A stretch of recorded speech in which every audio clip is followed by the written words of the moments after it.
नमस्कार, हर हर महादेव साथियों। 16 सितंबर को शाम 7:29 पर ग्रह कुल के शासक या यूं कहें ग्रहों के राजा भगवान भुवन भास्कर कन्या राशि में गोचर करने जा रहे हैं और लगभग एक महीने की अवधि अर्थात 16 अक्टूबर तक कन्या राशि में ही स्थित रहने वाले हैं। ज्योतिष और मानव जीवन दोनों ही आयामों में सूर्यदेव का महत्व केंद्रीय भूमिका में रहता है।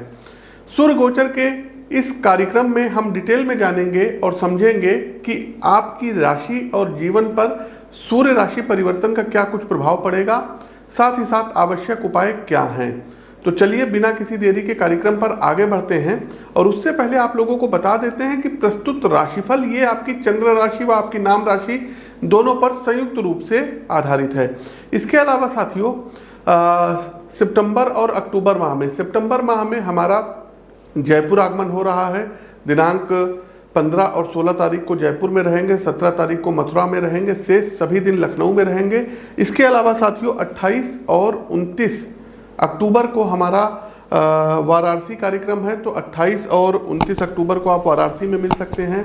18 और 19 अक्टूबर को आप हमसे दिल्ली में मिल सकते हैं और 25 से लेकर के 28 तक आप हमसे मुंबई में मिल सकते हैं।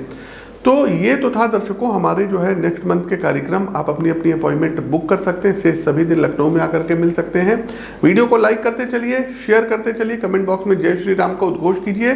दर्शकों सूर्य गोचर पर आगे बढ़े सभी राशियों के लिए कैसा रहेगा फल, उससे पहले हमने प्रेडिक्शन जो है कर रखी है कि कश्मीर में जो इलेक्शंस होगा उसमें क्या होगा और हरियाणा इलेक्शंस में क्या होगा, तो भी आप लोग जाके देख सकते हैं।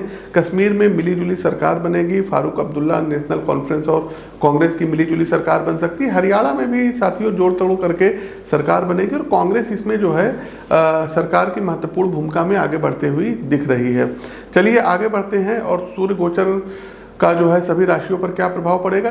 आगे बढ़ते हैं धनु राशि। धनु राशि के जातकों के लिए सूर्यदेव का गोचर 10वें भाव में होने जा रहा है। 10वां भाव कैरियर का भाव, आपके प्रोफेशनल चीज़ों का भाव, प्रतिष्ठा का भाव, पिता का भाव होता है और यह समय कैरियर में उन्नति और नई संभावनाओं का है। आपको अपने काम में सफलता प्राप्त होगी और आपकी प्रतिष्ठा बढ़ेगी। नौकरी पेशा जातकों के लिए प्रमोशन के योग बन रहे हैं। व्यापार में भी आप नए प्रोजेक्ट्स को हाथ में जो है लेंगे। करियर में उन्नति के योग हैं और नई जिम्मेदारियों का सफलतापूर्वक निर्वहन करेंगे। सामाजिक प्रतिष्ठा में वृद्धि होगी, आपके काम की सराहना होगी। आप व्यवसाय में हैं तो नए प्रोजेक्ट्स मिलेंगे। शेयर मार्केट में आप लाभ प्राप्त करेंगे। तो ये तो था मेष से लेकर के मीन राशि के जातकों के लिए सूर्य का कन्या राशि में गोचर कैसा रहेगा। अब हम आगे बढ़ते हैं और अगला जो पड़ाव आता है ये आता है रेमेडीज़ का, उपाय का। साथियों हम बार बार कहते हैं कि कोई भी जो रेमेडीज़ होती है, उपाय होती है, ये अपनी पत्रिका अर्थात जन्म कुंडली या हॉरोस्कोप को दिखा करके तब प्राप्त करेंगे तो ज़्यादा फलदायी रहेगी। लेकिन ओवरऑल चूँकि सभी राशि के लोगों ने इस वीडियो को देखा है तो कुछ जनरली उपाय हैं जिनको आप कर सकते हैं। सबसे पहले संडे वाले दिन फास्ट करिए, नमक का सेवन बिल्कुल भी मत करिएगा।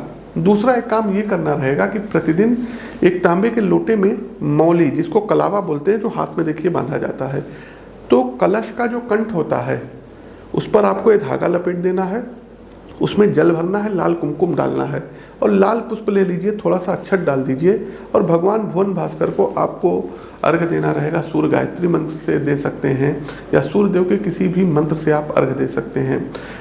उसके बाद आदित्य हृदय स्तोत्र का पाठ करें और फिर सूर्य नमस्कार योग की क्रिया है ये जरूर करें, भगवान भुवन भास्कर जरूर प्रसन्न होंगे।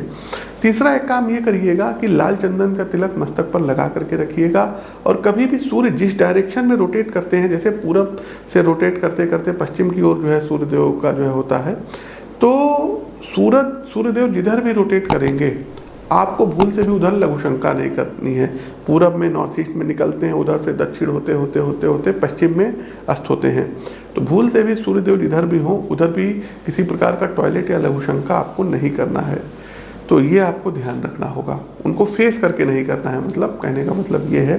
तीसरा एक लाल कलावा, लाल मौली प्रत्येक रविवार को अपने हाथ पर बांधिए, नेक्स्ट संडे को उसको खोल करके विसर्जन कर दीजिए और नई मौली को आप फिर बांध सकते हैं।